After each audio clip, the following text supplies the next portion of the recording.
Hihilahin na natin mga ka-idol. Anong nangyari dito sa XRM 110?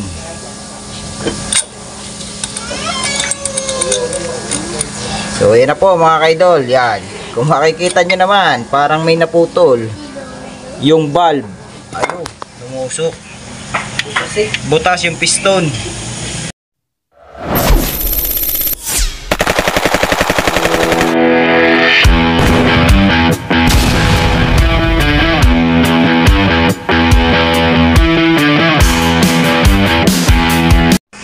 So good day sa inyong lahat mga ka-idol. Ito may panibago tayong gagawin dito. Meron tayo dito XRM 110. So bigla na lang daw tumigil at hindi na nagamit.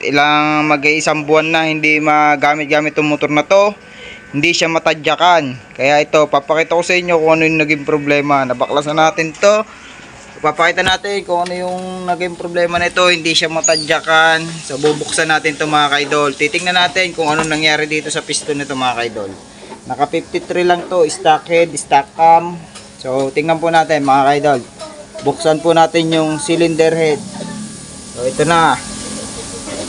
Hihilahin na natin mga ka-idol. Anong nangyari dito sa XRM 110?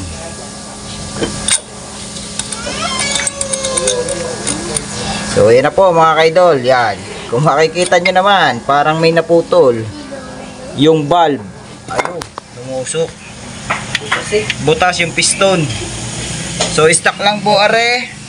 Stock cams, stock lang po at saka naka ano lang 53. 53 stock lang din pala mga ka-idol yung block niya. Ayan.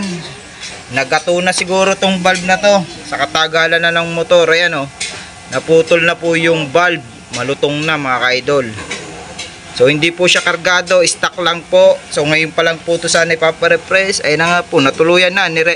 I-refresh na po natin diretso at i-overload na daw po ito. Tatanggalin daw po yung mga tagas.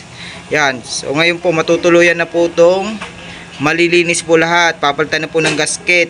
Kung hindi naputol ito mga ka-idol ay hindi pa mapapagawa. Yan. Kaya mapapagawa yan. Natuluyan na. Yan. So yan mga idol, yan lang yung update ko ngayon sa XRM 110.